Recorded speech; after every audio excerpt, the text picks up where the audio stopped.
हम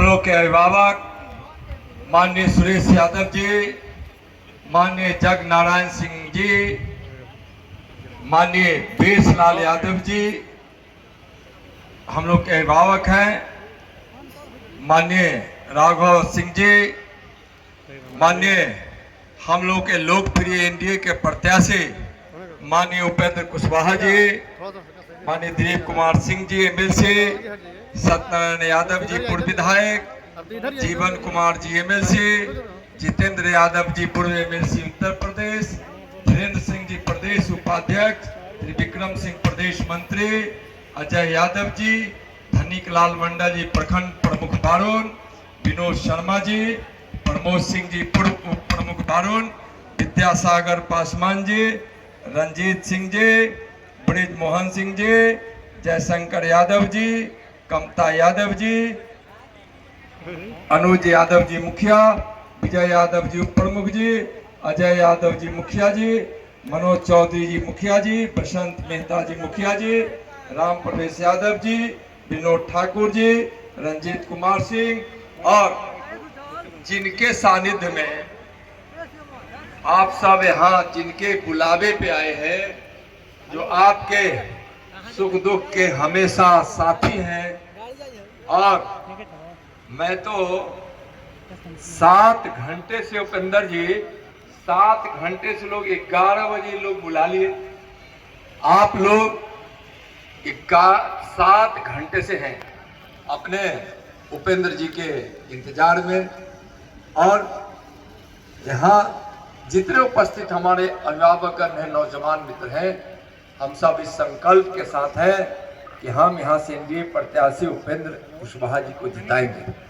भाइयों, हम किसको जिनके सह उदय बाबू की बात हम कर रहे थे, तो ऐसे उदय बाबू हम लोग के बीच हैं और आपके सुख दुख में हैं।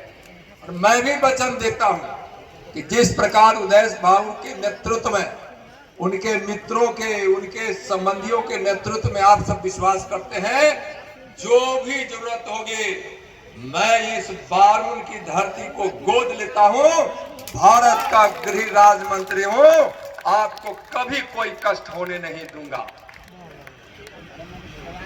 ऐसे भी आप लोग बारून के लोग के विषय में कहा जाता है कि यहाँ की जो व्यवस्था है इतनी उत्तम होती है, धान का कटोरा है, यहाँ बहुत सारे ऐसे उद्योग धंधे हैं जिसके माध्यम से आपका जीवन यापन चलता है।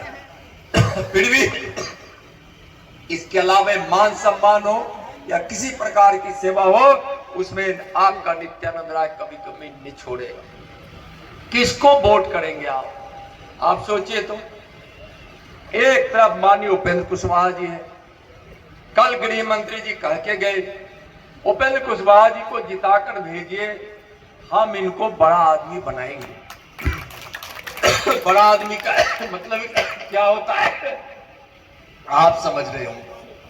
और एक बड़ी जिम्मेदारी माननीय प्रधानमंत्री जी और माननीय गृह मंत्री जी हम पर सौंपे, वह जिम्मेदारी यह है कि हम इस देश से नक्सलवाद को समाप्त करेंगे, नक्सलवाद को समाप्त करेंगे। यह धरती, यह क्षेत्र औरंगाबाद, सासाराम की यह धरती नक्सलाइटों के कब्जे में था। आज 10 वर्षों में वह जमीन पकड़ लिया है। जमीन पकड़ने का मतलब कि धाराशाही हो गया है। और उसमें आपका बेटा नित्यानंद राय को जो 5 वर्षों में नक्सलवाद समाप्त करने की जो जिम्मेदारी मिली है, आज पूरे देश से 80% नक्सलवाद समाप्त हो गया है और बिहार और औरंगाबाद सासाराम में भी समाप्त हुआ है। फिर से फन नाग ने उठाना शुरू कर दिया है। और ऐसे विचार के पोषक जो आज यहाँ माले के प्रत्याशी खड़े हैं, आज उस प्रत्याशी के माध्यम से नाग फन काटने की जो कोशिश कर रहा है, उसको हम उसी प्रकार से कुचलेंगे जिस प्रकार से भगवान कृष्ण ने कलिया नाग को नाथा था, जब वह यमुना के जल में जब वह विष घोर रहा था, गैया मर रही थी, वनस्पति समाप्त हो रहा था, जो नर नारी पानी पीते थे उसकी मौत हो जाती थी। आज इस काराकाट की धरती पर कालिया नाग बनकर आने वाले माले प्रत्याशी, महागठबंधन के प्रत्याशी को आप यदुवंशियों से आग्रह है कि कृष्ण बनकर उस कलिया नाग को समाप्त कीजिए, जो आज थान थान उठा कर यहाँ कोशिश कर रहा है कसने की। बंधुओं, यहां लोग बैठे हैं, पता है, आप सोचिए, जिस वंश पर आप गर्व करते हैं, उस वंश के हमारे भगवान श्री कृष्ण ने क्या कहा था, कितना संघर्ष किया, महाभारत की लड़ाई तक लड़ी, और जरूरत पड़ा तो अपने ही लोगों के अन्याय के खिलाफ खड़ा होकर उन्होंने मथुरा में अन्याय को समाप्त किया और धर्म की स्थापना की। एक बार महाभारत की लड़ाई में हम पहले भी आए थे तो शायद आपको बताए होंगे, नहीं तो आज बता रहे हैं। हम जिस वंश के लोग हैं, या हम नहीं कहते कि कोई वंश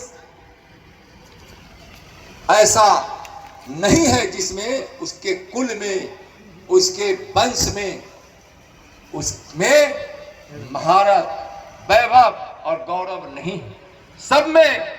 लेकिन आज मैं अपने यदुवंश की बात करने के लिए यहां खड़ा हुआ हूं। तो भगवान कृष्ण को गंधारी बुलाकर बोली, दुर्योधन की मां, कृष्ण तुम पांडवों का साथ छोड़ो, तुम दुर्योधन का साथ दो। माधव बोले, कृष्ण बोले कि मैं दुर्योधन को कभी साथ नहीं दे सकता। बोले क्यों? तो उन्होंने कहा था कि मैं यदुवंश में पैदा लिया हूं, मैं यदुवंशी हूं, यदुवंशी कभी अधर्म, अन्याय और पाप को साथ नहीं दे सकता, मैं तो पांडवों के साथ ही रहूंगा। उस समय गंधारी कृष्ण को श्राप देती है कि हम तुम्हारे 56 करोड़ यदुवंशियों के नाश का श्राप देती हूं। भगवान कृष्ण ने कहा, मुझे 56 करोड़ यदुवंशियों का नाश स्वीकार है, लेकिन अधर्म, पाप, अन्याय का साथ स्वीकार नहीं। लेकिन भगवान कृष्ण ने एक बात और कहा था, सुन लीजिए। गंधारी को बुआ बोलते थे, बुआ मैं यदुवंशियों को वरदान देता हूं, हमारा यदुवंशी गौवंशी है, इसको हम गौवंश कभी समाप्त नहीं होता। जब सारी सृष्टि समाप्त हो जाएगी उस समय इस वसुधा पर, इस वसुंधरा पर एक गौ माता, गाय माता जिंदा रहेगी, और उस गौ माता से जन्म लेने वाला एक गौवंशी फिर सृष्टि का निर्माण करेगा। उस वंश में रहने वाले हम लोग, जब भगवान कृष्ण ने एक गांव के गर्भ से जन्म लेकर सृष्टि के निर्माण करने का वरदान दिया, तो क्या हमारा क्या धर्म है कि गौ माता के वध करने वाले, कसाई खाना खुलवाने वालों को हम वोट दे, या गौ माता की रक्षा और सेवा करने वाले को हम वोट दे? आज नरेंद्र मोदी जी को देखिए आज वह गौ वंशियों की रक्षा कैसे कर रहे हैं। आज हमारा धर्म है कि हम भगवान कृष्ण के उस आदर्श पर चले। आज अगर द्वारिकाधीश को किसी ने सजाया तो एक भगवान कृष्ण ने सजाया था और दूसरा नरेंद्र मोदी जी ने सजाया है। क्या हम यदुवंशी द्वारिकाधीश सजाने वाले नरेंद्र मोदी जी को प्रधानमंत्री बनाएंगे, या किसको प्रधानमंत्री बनाएंगे जिसको पता नहीं है कि इस देश का इतिहास क्या है, भूगोल क्या है, भारत माँ का मतलब क्या है, इस देश के गरीब का मतलब क्या है, इस देश के धर्म का मतलब क्या है, सनातन का मतलब क्या है, गाय गंगा गीता का क्या मतलब है, उसको मालूम ही नहीं है। उसको सिर्फ वोट चाहिए और तुष्टीकरण का वोट चाहिए। एक बात फैलाया जा रहा है, एक बात फैलाया जा रहा है कि भारतीय जनता पार्टी की सरकार बनेगी तो पिछड़ों का आरक्षण समाप्त करेगा। हम आपसे पूछना चाहते हैं, क्या यह 10 वर्षों में पिछड़ा का आरक्षण समाप्त हो गया? क्या सरकार बनेगी? क्या सरकार तो बन चुकी है, और भारतीय जनता पार्टी की सरकार 10 वर्षों से नरेंद्र मोदी जी की सरकार है। 6-7 वर्षों तक अटल बिहारी वाजपेयी की सरकार रही है। क्या 17 वर्षों में भारतीय जनता पार्टी की सरकार ने आरक्षण को खत्म किया है? क्या नरेंद्र मोदी जी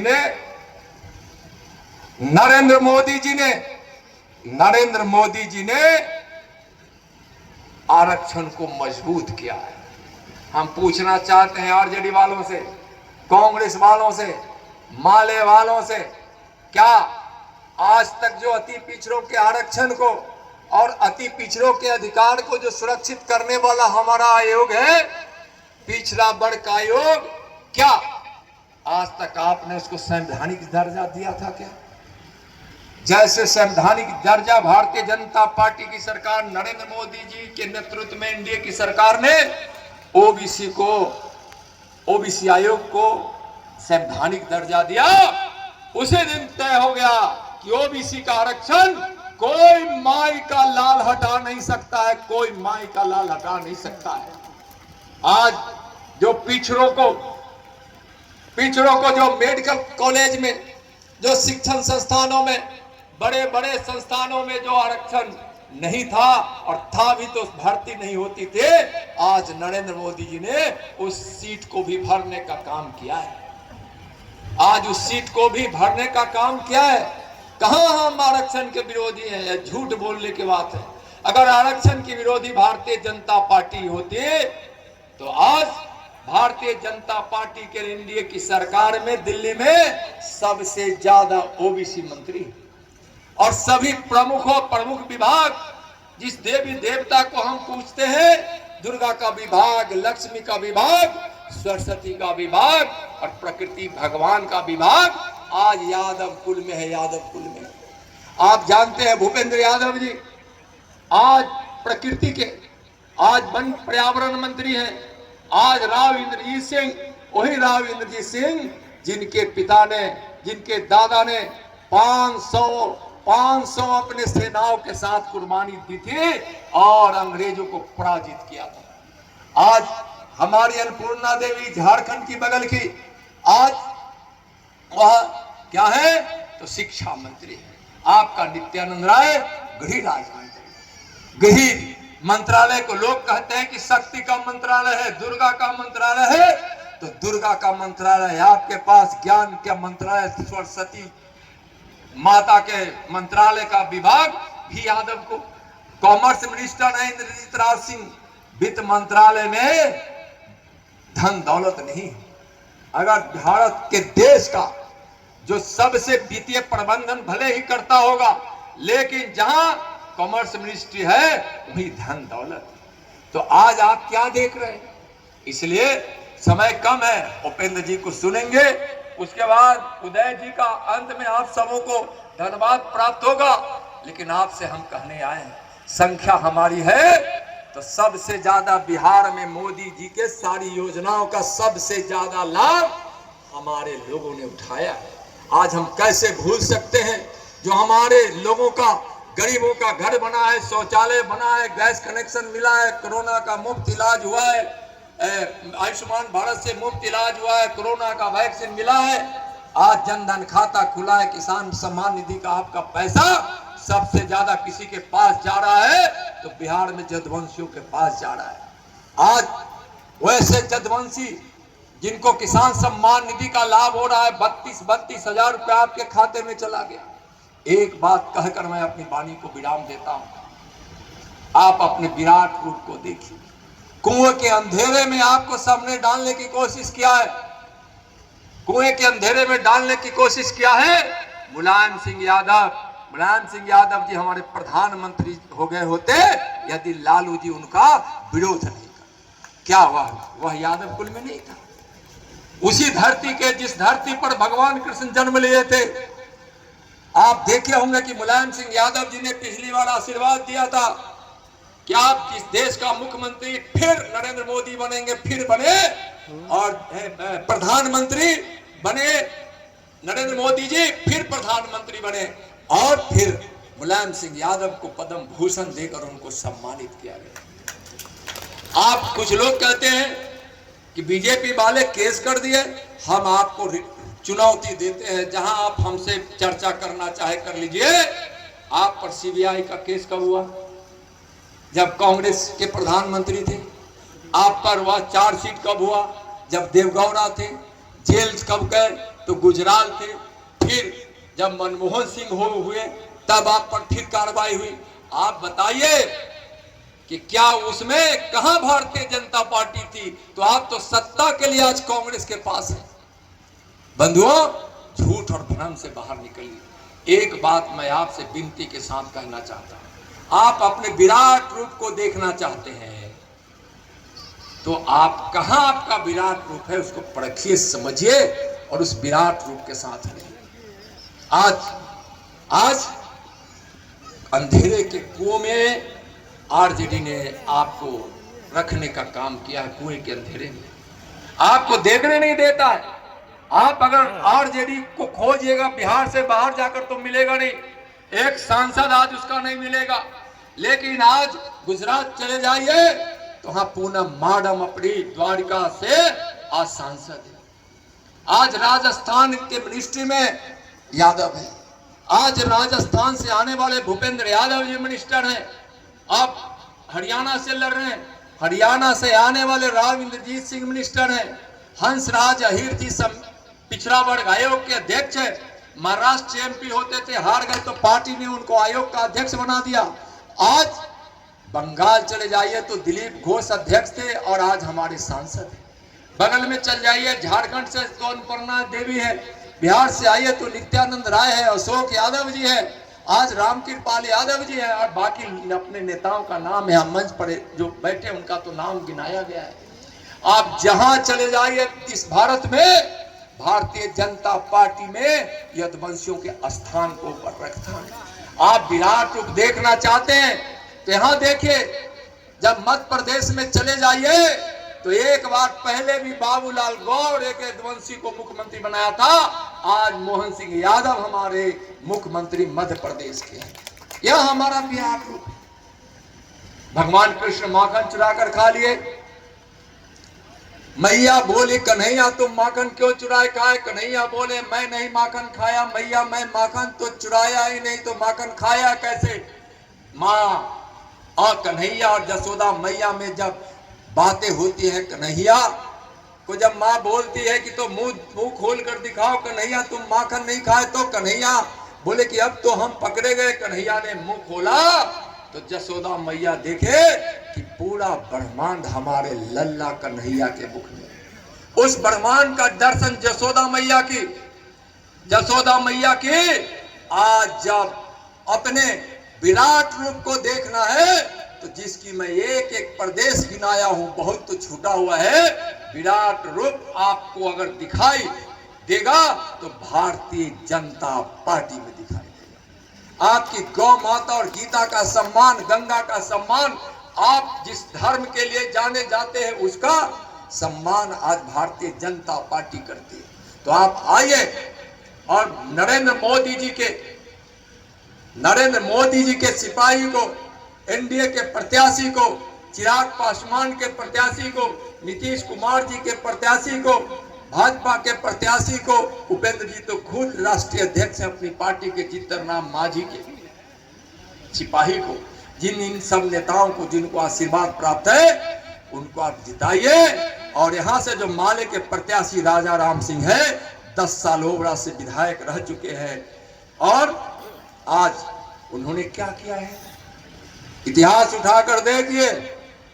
चुनाव है, मैं खोल कर कहता हूं, सबसे ज्यादा अगर माले प्रत्याशी जो आज यहां खड़े हैं राजा राम सिंह जी, और राजा राम सिंह ने सबसे ज्यादा किसी को केस में फंसाया है और सबसे ज्यादा किसी की हत्या करवाया है। उस हत्यारे का नाम है राजा राम सिंह, उसका नाम है राजा राम सिंह। बदला लेने का समय है। अगर आप उससे प्रत्याशी को जीतने देते हैं तो कल जेल के सलाखों के बीच सबसे ज्यादा किसी को जेल भेजेगा तो राजा राम सिंह यादवों को भेजेगा। किसी का जमीन हड़पेगा तो सबसे ज्यादा यदुवंशियों का हड़पेगा। अगर किसी का सर कटवाएगा तो वह सबसे ज्यादा यदुवंशियों को कटवाएगा। भाइयों, इस चुनाव में लोकतंत्र ने जो आपके हाथ में वोट का अधिकार दिया है, जो अधिकार के रूप में हथियार दिए हैं, उस अधिकार का उपयोग कीजिए। एक एक वोट उपेंद्र कुशवाहा जी को दीजिए और वहां जाकर अपने एक बड़े नेता को स्थान नरेंद्र मोदी जी के बगल में देखने का अवसर दीजिए और यही से इनका कल्याण होगा। मैं जहां से चुनाव लड़ा हूं, उजियारपुर से, आज उपेंद्र कुशवाहा जी कमर कसकर काराकाट की धरती छोड़कर 4 दिन वहां है, तभी हम आज रिकॉर्ड मतों से वहां जीते हैं। अपने एक यदुवंशी बेटा को जिताने का काम अगर उपेंद्र कुशवाहा किए हैं, तो आज उपेंद्र कुशवाहा को जिताने का काम यहाँ के यदुवंशी कीजिए। यही हम आपसे प्रार्थना करने आए हैं। यहाँ द्रौपदी का चीरहरण न हो जाए।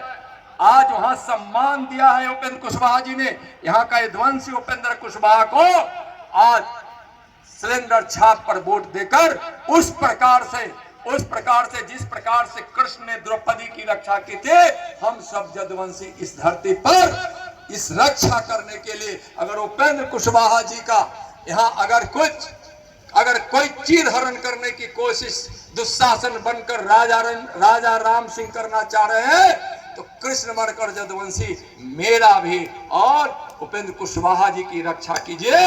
हे यदुवंशी भाइयों, हे आपसे हम प्रार्थना करते हैं, आप कृष्ण बनकर, इस कृष्ण बनकर धर्म की रक्षा के लिए, विकास के लिए उपेंद्र कुशवाहा जी को आप यहाँ भारी मतों से जिताइए। यही आग्रह है। आज से घर से निकल जाइए और ये आप जीत सुनिश्चित कीजिए उपेंद्र कुशवाहा का। बहुत बहुत धन्यवाद। भारत माता की जय।